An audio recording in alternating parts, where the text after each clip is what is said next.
All Jack. right. So Dave Liu is today our best guest ever on the Blind Ambition podcast. David Wait, are you Liu. guys, sorry, are you guys recording? Because, oh no, it is recording. I'm sorry, Jack. Yeah. I'm No, like, I that's all didn't see right. recording on. Let's start All over right. So again. let's start. Hey, so I'd like to introduce Dave Liu to the Blind Ambition podcast.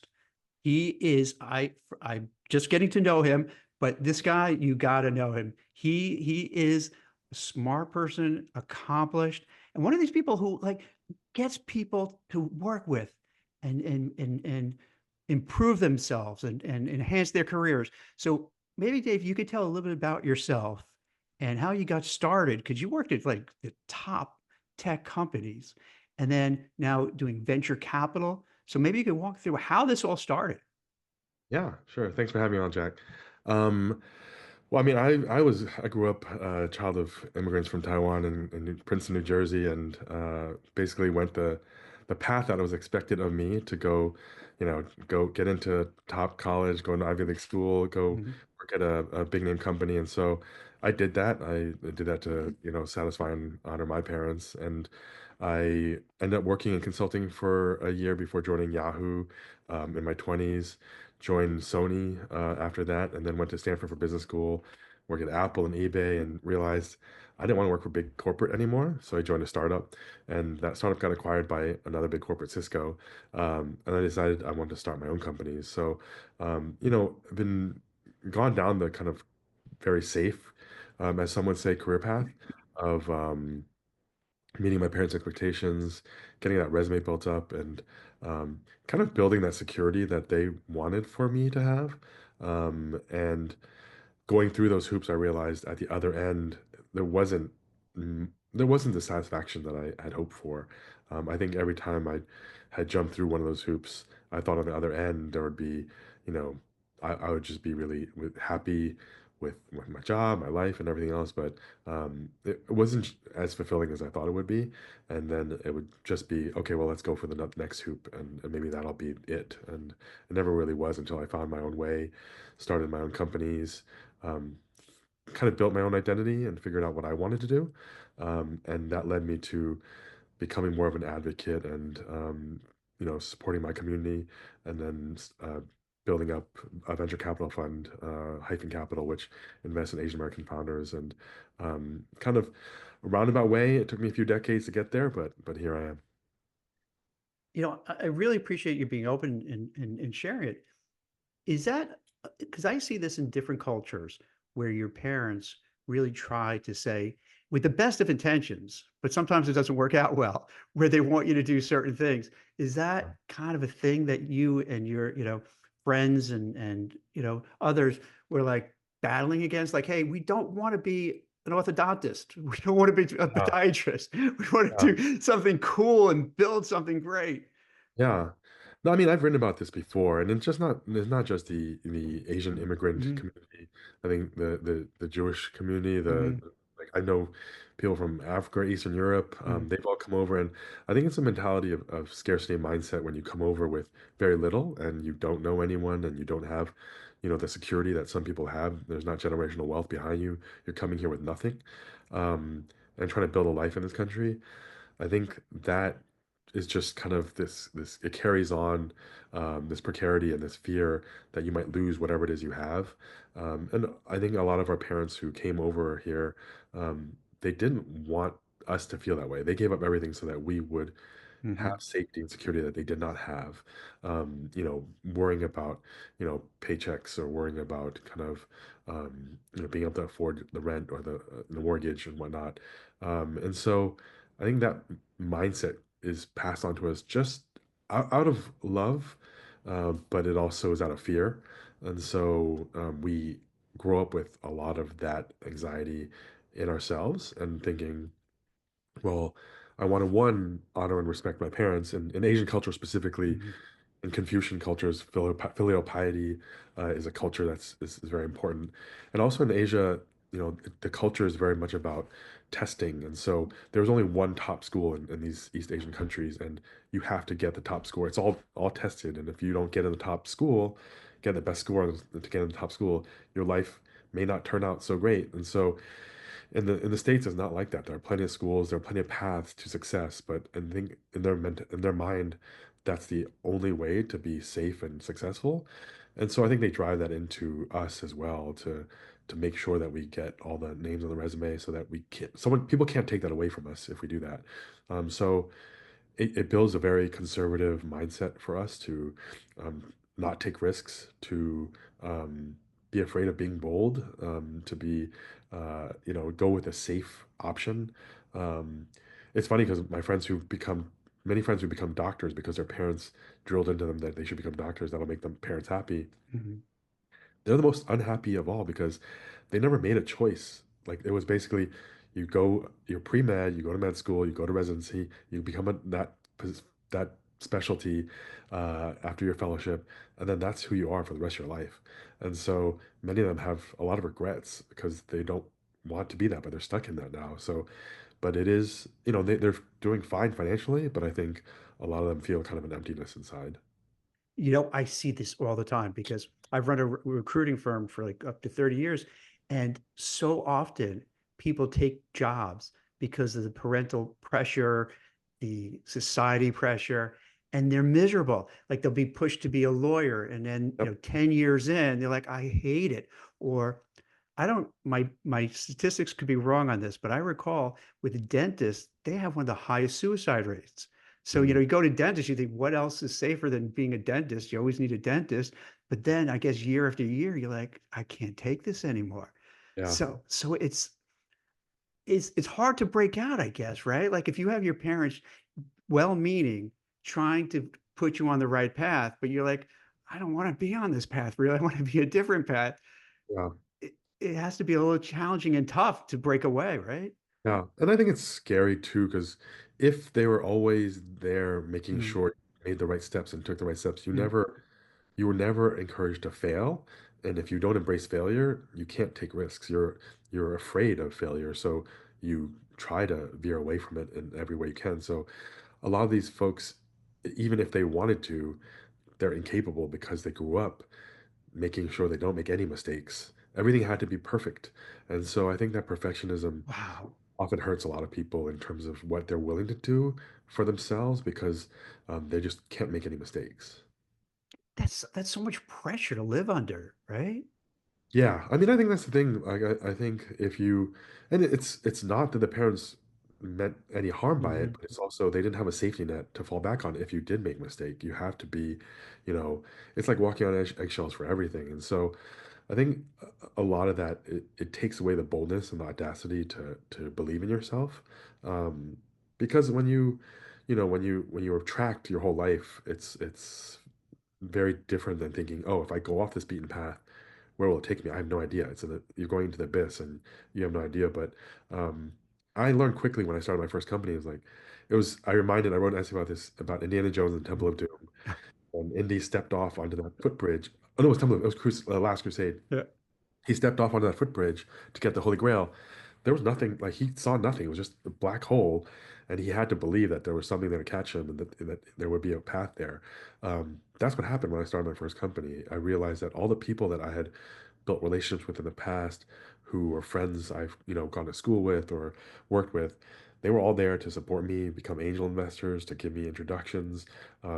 But unless you're willing to take that step and that kind of boldness and faith, it's you'll never learn, and you'll be constantly wondering, what would happen if you actually did that. So the only way to do it is actually to take that step of faith. And if you don't take it, you always regret it, I imagine, right? You Yes. always look back and say, oh, if I just would have Yeah. taken that risk, Yeah. I could have done such and such. The irony is that I was afraid, but I built this whole resume of, Mm. you know, going to all these schools and jobs that even if I did fall, I could easily get back up and use that resume and get a job again.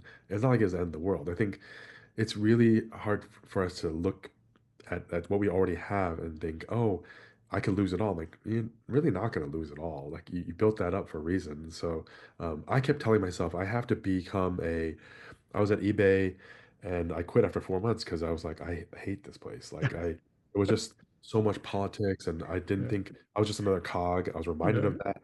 And it was like, But I felt I have to become a vice president before I could start a company because I need to learn how things are done. When I started my first two companies, I was like, none of that stuff applied. Like that's you learn how to navigate a big company and the politics of how to manage up and down, but you don't really use any of that when you're starting with living in your living room, trying to code something and build a product. So I think I told myself that lie because I needed to get the security of having more savings and have enough to start a company before I could take that risk. But then it's not really taking a risk when you Mhm. have that big cushion. You're just, and also the stakes are much higher when you have a higher paying job, the opportunity cost of quitting that job, the bills you end up accruing as your lifestyle ends up becoming more expensive. It's like, well, after you get to that point where you're a VP or someone at a big company, do you really want to give it up and go to nothing? There's a lot of cost to when you start later in life to take that risk, and so it is easier if you do it when you're younger because you don't have you have less to lose. But when you have a family to rely on, you're paying for all this stuff, it becomes pretty expensive and risky. And it seems like what you're and to pitch a little bit away is that now you have what your hyphen capital. Yeah, Is that kind of now your main project you're looking at in terms of yeah. building, being a VC? Yeah, and it all happened accidentally. Honestly, Hmm. I had started. I was working on my second company. We had raised $30 million for it, and it was going great. But during the pandemic, I wanted to help a lot of these founders who were struggling to raise money out. I think a lot of people were struggling during the pandemic because circles of investors were just investing in people they knew already, and if you weren't in those networks, you couldn't raise. And so I wanted to figure out a way to help support them. And so I had a community of friends and investors who were successful that I could help, build and invest in these founders. And so we did that first. It was kind of like a let me help two or three companies out on the side. I was still doing my startup, and then it kind of I wrote an essay about the bamboo ceiling, which I think not everyone is aware of, but it's basically it says that the data is there that in Silicon Valley and in law firms and investment banks and the government, you know, in Silicon Valley, 51% of the workforce is Asian American, but only 20% get to executive levels of VP and above. And so it's a very clear disparity among all races. Asians are the least likely to be promoted.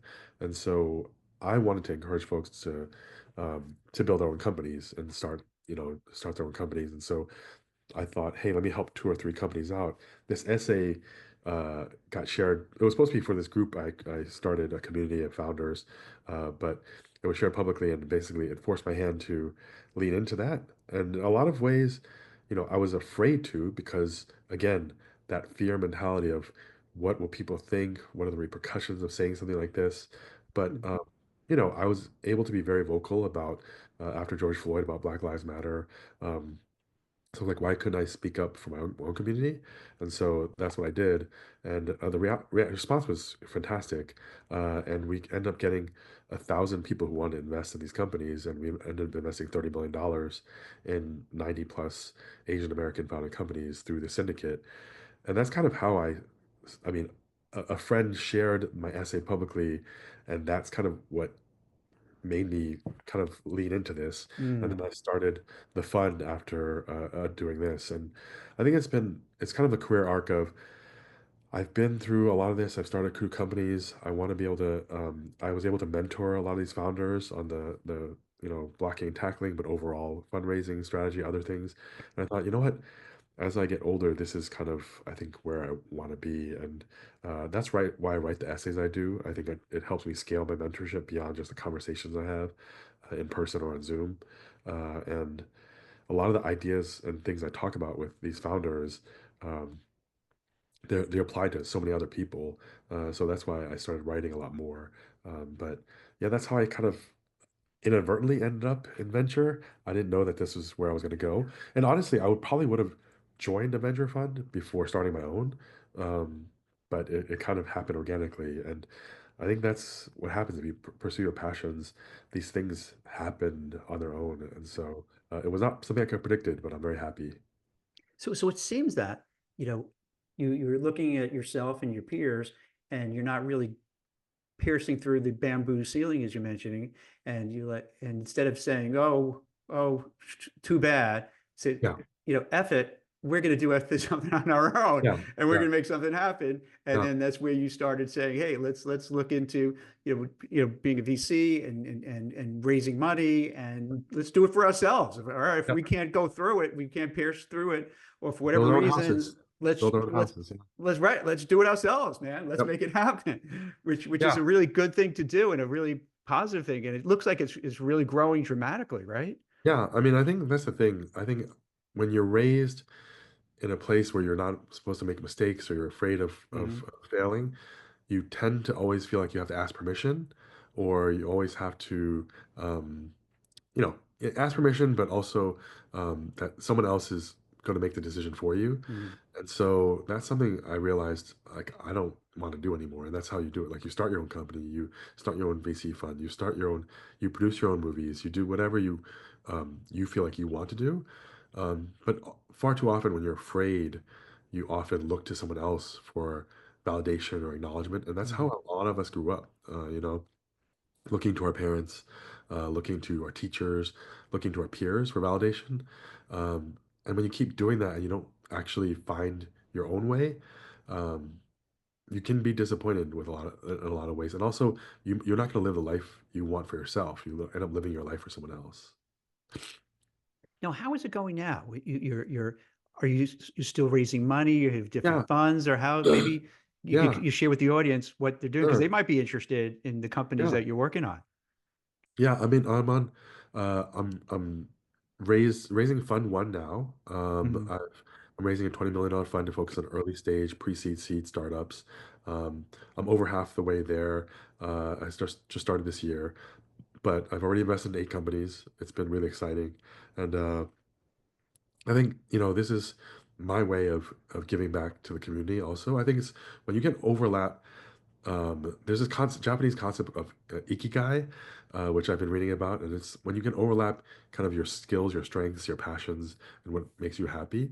They don't always overlap. It's like, oh, what makes money doesn't necessarily make you happy, and this is why, well, I have to be a dentist to make the money, but I'm not happy being a dentist. Then that doesn't align. But if for me, it's like I get to support, founders that I really care about, but I also can make money doing that. And hopefully, if they do well, then I win and they win, and then I can continue to do the work I want to do. But it's not easy for people to find kind of that cohesion of all the different passions and skill sets and ways to make money and into one thing. So feel like I've been very fortunate with that. But yeah, I mean, I think I found my calling with. I mean, I know my superpower is my networking ability, and so I think it's very important for people to identify what that is. For all the people that listen to this podcast and are trying to figure out how do I stand out in my career, it's all about building your own brand and finding your superpower and building on that brand around that superpower. So for me, people look to me. I mean, billionaires, CEOs, like entertainers, actors, whatever, athletes, they reach out to me because they Hmm. know that I probably one step removed from someone that could help them. Um, and I think in a lot of cultures, a lot of this is seen as very transactional, but you shouldn't think of it that way. I think it's very much about, you know, if you can help people, whether or not they help you in return, it's not about that. Like they may or may not help you down the road, but like people, you build power by showing that you have value. And so you know that's the same thing even in a corporate workplace setting. If you go above and beyond and you can help people, they will look to you and they will talk about you, and your brand is how they people talk about you when you're not in the room. And so in your careers wherever you are, building that goodwill and that kind of reputation can really help you move up to the next level. And so I think that's one thing I encourage people to kind of embrace is figure out their superpower and then build their personal brand around that. Because once you have a personal brand, even on LinkedIn or Blind or wherever else, nobody can take that away from you.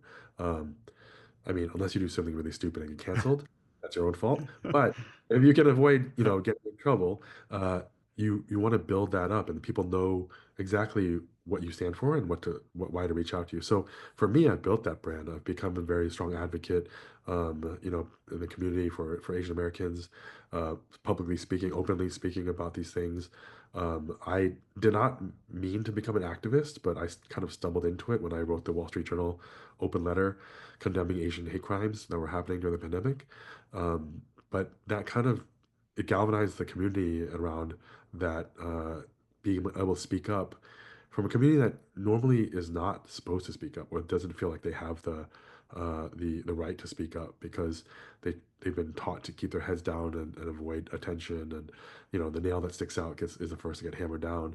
um, but I kind of, and I honestly was afraid of doing that myself, but I think all of the momentum I had built before that, it helped me give me the courage to say something and do something. And now I get messages all the time from people who mention that because of me modeling that for them, they've been able to do the same. So I think it takes a lot to see someone, especially if they see someone who's like, wait, you went down the same path as me, and you got all the safe resume built up, and then you basically could have thrown it all away by doing this. Like, why would you do that?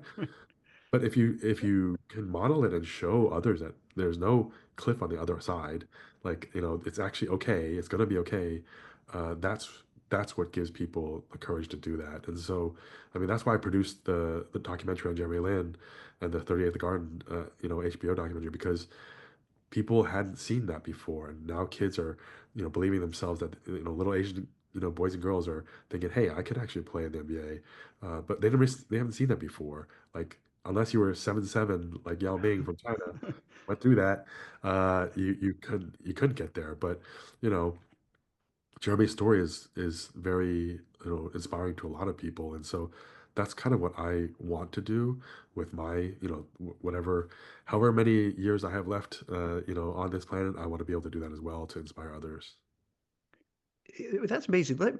In terms of, if you don't mind unpacking a couple of things, Yeah, for a brand, for let's say people in the audience, how do you cultivate a brand like to stand out? And it's almost like you feel like people like, okay, you could get their brand, but how do you come from like nothing, from zero, yeah, to be like, okay, I'm this brand that everyone knows I can rely on by doing X or Y or yeah, Z? yeah. And some people are like, well, I'm not a good writer, or I don't like Yeah. to write on social media. I don't want to be on LinkedIn posting. But if you know your superpower and you just share, even if you have like 10 followers, if you start sharing something of value and insight that you've learned from your experience, others resonate with that. You just have to find that kind of that niche and where you provide advice and value to people who need it. Like, hey, I'm, I'm in sales. I found a really good way that's like how to Mhm. sell. Some people might not think of this, but I'm just going to write it out there and share it. And other people will say, hey, wow, that's a really great insight. And then they start following you, or they start, sharing ideas with you. But, beyond that, it's even just connecting with other people and, letting people know that you're willing to help, being, becoming a consultant, whatever it is. But once people start talking about you because of your superpower, that's when you start building that brand slowly, but over time, as you build a confidence and you start having these conversations, they will help you, inspire you to write more and go on podcasts and even start a podcast or whatnot. But we're in a we're in a time now where it's so easy to proliferate your own ideas, because of social media, that if you want to create an audience, you can. And some people are, these are a lot of folks I know are introverted do this too. You don't have to be extroverted to do that, to write, you're just sharing your ideas. But I think it is very much about kind of finding what that superpower is and finding your niche, and knowing who the audience that will resonate the most with you is. And then that's how you build that brand. And then eventually, I know so many people have built this up, and then they get hired by these amazing companies and jobs, because of others saying, hey, this person knows a lot about direct marketing. This person knows a lot about PR. This person knows a lot. I mean, if you can build that brand and reputation up, that's how people will notice you. If if no one's talking about you, you won't get noticed. If you don't Mhm. stand out, Like, why would anyone promote you? Like, you have to stand out, because otherwise, you know, the majority of folks don't stand out. And so, the only way that you will be recognized or acknowledged is if you do find a way to stand out. And to add on, when you talk about networking, I think when people hear the term networking, Yeah. it has like as the Gen Zs would say, like this ick factor, Yeah. like Yeah. you and I are probably about the same age. You think you go into like this auditorium or wherever conference Yeah. room and you have the sticky on your name Yeah. and you don't do it. How do you network? Because it seems like you're a master networker. And I'm saying that in a very positive way because Sure. I see I'm not from, offended by that. all your writing, your sites and all that, like Yeah. you could tell, like you're able to be that guy to Yeah. bring everybody into the fold. So Yeah. how do you do that without like, I don't know, feeling Really. uncomfortable or awkward, or you just do Yeah. it? Yeah. I mean, I think, like, I've written about this before too, is like people succeed because of the network, not because of Mm, themselves. People open doors for them. People make introduction to them. People, will connect you with folks that will help you. But if you are unwilling to build those relationships, if you think of it as something cringy mhm. like everything's all schmoozing and Yeah, schmoozy and fake, I used right. to think that way too. But then I realized I've been networking all along because all it is building friendships and trust and relationships. You don't, you can be like a used car salesman and meet people and just want to use them. And that's one way of thinking you're networking, but that's not going to work either because people can tell from a mile away that you are transactional and just want to use them for something. Like anyone can know, oh, this person's only reaching out to me because they want something from me. But if you don't call it networking and you just called it relationship building and you're building trust, that's very different. It's like, All hey, different. Yeah. yeah, right. It's a reframing of what networking is. If you reframe it to like, hey, I'm just building community. Oh, well, that sounds great when you say it that way, but that's really all it is. It's like you building trust. People, they don't care about your resume. They won't remember what your resume says or anything about you other than they like you and they want to work with you and they trust you. If you can build that, that's a network. Over time, as you build more and more of those connections, that's what gives you power. That's what gives you influence. Um, that's when people talk about you because your network is the one that will talk about you. So that's how you build kind of augment your brand by building that network. And I think, amplifying that is important. And if you go out there and help people, provide value, don't be transactional about it. Don't always ask for something in return or expect something in return. That's when you can organically build your network because those people will also introduce you to other people who are like, hey, you know what? It would be great for you to meet this person, or I think you would be really helpful for this person. I have a friend who is working on this project. I think, I mean, that documentary I got pulled in because of my network. Someone knew that I had been at the game that Jeremy played Kobe at Madison Square Garden, and I was on Sports Center, and they're like, hey, you needed to meet these guys. They're making this movie, and so that's how I got. I mean, I have an Emmy Award sitting in my shelf because of Mm. that, and that was my network. So I think doors open because of your network. If you have uh, if you don't have a circle of people that can open those doors for you, then it's hard to grow. Speaking of growing, with the venture capital part of things, you know, it seems to be the hot, sexy thing now. Things ebb and flow, right? If you go on X, formerly Twitter, you see all VCs kind of congratulate themselves, all like the success stories. You never hear the losers, but you hear everything that's doing great. Yeah, All right, yeah, don't make fun of me. Don't laugh at me. I can't understand for my life, how do people figure out which company is going to really go, which is not? Like, how can you give, like, for the audience, yeah. and when I say the audience, I really mean for me to understand, Sure. like, how does it really work? How do you know what ones to pick and what not to pick? Yeah. No, if I mean, I'm not gonna be perfect at that either. And no Yeah. one claims they are is lying. Um, there is no, one way to pick companies. Everyone has their own different ways. And so, I mean, look, Twitter and X there's literally the account, VCs congratulating themselves for a reason. A lot of these folks, they're building their brand.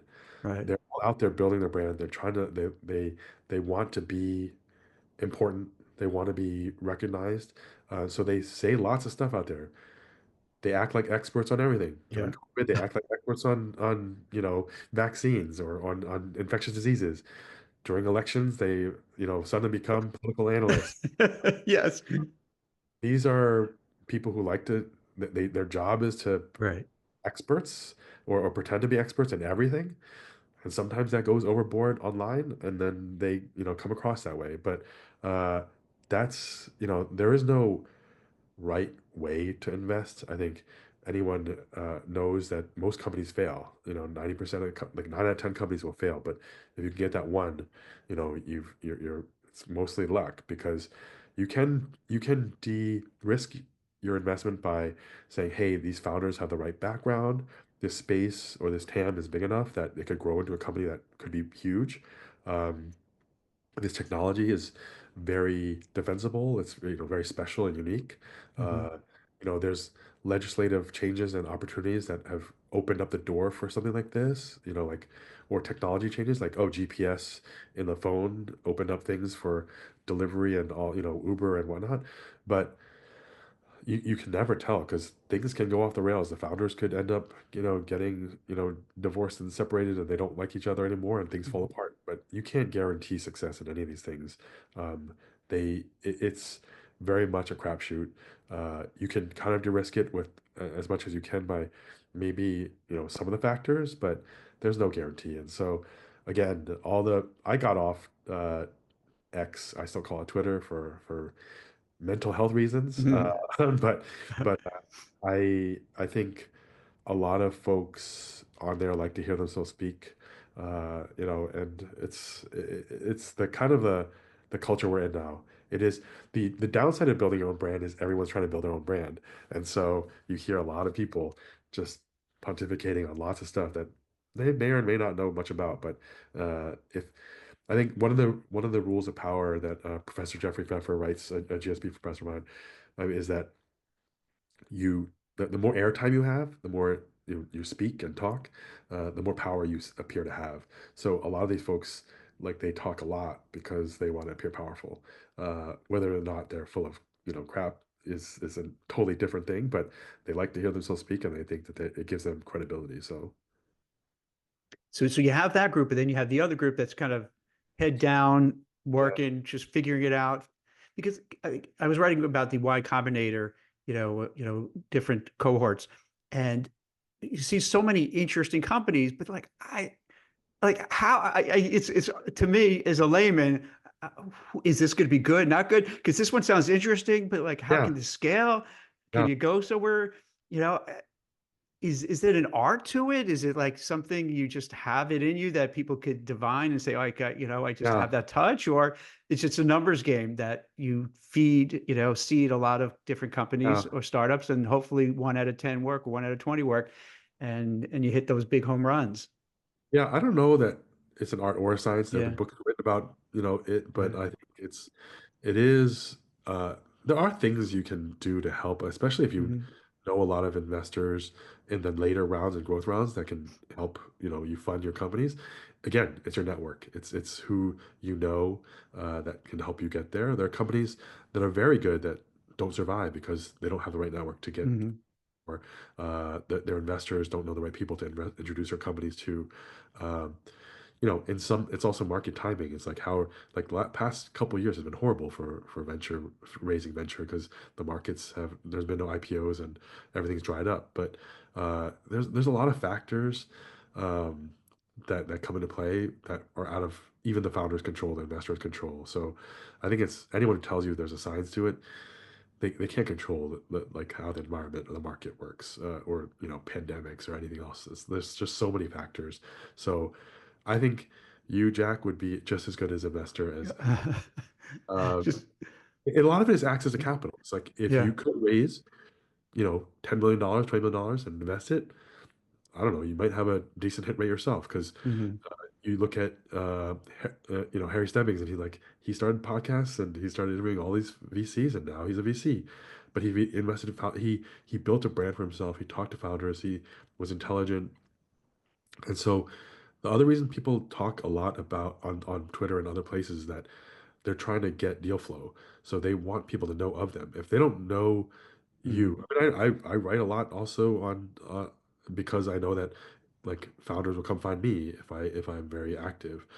If you are heads down and all you do is Excel spreadsheets trying to figure out if a company is a good investment or not, you'd be hard pressed to get founders to find founders who want to work with you because they don't know who you are, or you don't have a reputation. But that could change if you have one big win. Everyone wants to be your friend. Of course, right? They want Yeah, because they want next deal, right? They want to get exactly. involved with it. So if you have one big hit, then everything else can fall into place. And so, but people go about it differently to kind of build that track record. For yourself, would you like to share like maybe some things you're working on and maybe get some attention for people who say, "Hey, this guy Dave's doing something. I'm really interested. I want to invest in one of his funds." We Yeah, would you like anyone that jumps out that you like to maybe share? yeah. I mean, let's see. I mean, a lot of the areas I've been investing in have been very much about, AI is obviously the biggest, Mhm. thing right now. And so I think for me, investing in a lot of these Asian American founders, a lot of them have been deep in the weeds in a lot of these companies, these bigger companies, or in their jobs, understanding like the dentist, they've been heads down, being really good at being a Mhm. dentist. They've been good at, building chips or building energy, like understanding, the energy grid, or all sorts of areas that they have built an expertise in, a domain expertise in. And so some of these companies, like I have a company that is like a co-pilot for Excel spreadsheets for all the financial analysts out there on Blind. It's called Rosie. Basically, it can read a model or Excel spreadsheet for you and tell you exactly what the model is trying to do or what it's saying, and then find errors for you. Mhm.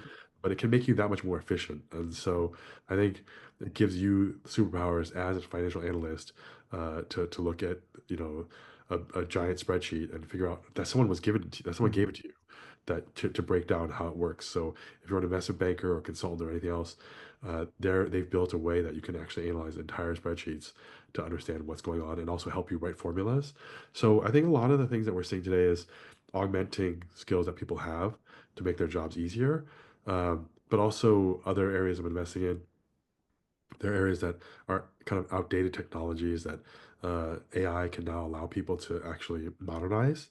And so I mean, can't a lot of this stuff is pretty stealth still, but there's when there are announcements, I'll be able to share more. But for me, if you are a founder out there who is just has a deep expertise in something, and you know that you can do find a better way, that's someone I want to talk to. I think those are the folks, and a lot of again, this kind of full circle back to our beginning of conversation is a lot of the folks who are at their jobs who are unhappy, but they've built that career and that deep expertise in something they're really really good at, their superpower, but they want to go on their own and build something. Uh, Feel free to talk to me because that's kind of what I want to do. I want to help get people out of that under that bamboo ceiling or feeling stuck in their career and get them onto their own path. And I think, you know, if I talk the talk and I just say, oh, oh, you guys should go quit and do your own thing or, like find a better job or better life. A lot of people are like, screw you, Dave. I don't have the option to do that. Like, well, if you have a good idea and you are really good at what you do, then the option is that you can build a company and I can fund it. So walking the walk of actually giving them that option Mhm. is really important. And I take it this is it's a multiplier effect so that if now you've built a brand for yourself and you have a large network, then you can go to your network and say, "Hey, I'm working on this project for this Right. Excel thing, and here's using AI." And they'll say, Right. "Oh, because now they know you by reputation. They've seen you in the Wall Street Journal, they've seen you in the New York Times, they've seen you, in other places. Like, well, this guy is Brad. Like they're not going to put him in the New York Times and Wall Street Journal and all that if he doesn't Right. know what he's talking about. So yeah, let me go to him first and see what I could Yep. do." So I guess Yeah. that's kind of this you get that motion in gear and it just keeps moving, right? Yeah. Yeah, that's the momentum and the compounding like benefit of having this Mhm. network is the writing helps people find me and then they get inspired to do something. The network I have amplifies that and then also helps me with founders introduce me to founders, but also Mhm. I have a lot of corporate execs who are friends and CEOs and others. I'm like, hey, they could be good customers. They could actually be good advisors or mentors or whatnot, and good investors. So it's like, hey, you're building this retail product. Let me introduce you to, the CFO of Target and Mhm. the head of Walmart's, the retail division or whatnot. But it's kind of like if you have the network on both sides. I used before I got into all this, I was building a startup around, it was a two-sided marketplace around restaurant workers and restaurants. And I wrote a lot of essays about supply and demand in marketplaces. But Mhm. when you can find that intersection of a marketplace and that flywheel starts going, like I have supply and I have demand, that's when the magic happens. So my whole kind of career now is built around all those essays I was writing before about supply and demand in the marketplace. It's like, hey, I have founders, I have investors, I have people who want to work with each other, and so I kind of build that flywheel in my life, which helps keep things going. So uh, I think again, like I said about building your own brand, finding your superpower, finding your own flywheel, and that what you can offer, the supply you have, and the demand you have, that can actually help propel your career too. And, and I guess what happens is that over the course of time, you know enough people, you have enough contacts, you've accomplished a lot. So then they start beating down the doors to go to you, and you don't have to go out as much to Right, kind of exactly. bring That's the them in. Is flywheel. that That's the flywheel. yeah? Because again, everyone at an executive job also wants to get a board seat at a company, or Mhm. they might have to move to another company because they're not happy. You can only stay as CFO or CMO at a company for so long, so you need to find another one. But if they know that I know other executives that I can introduce them to, then I provide them value too. So it's kind of like there's when you provide value or you show you have value or you can add value, people want to know you. And Mm. so that's how you continue to build that kind of power and that influence.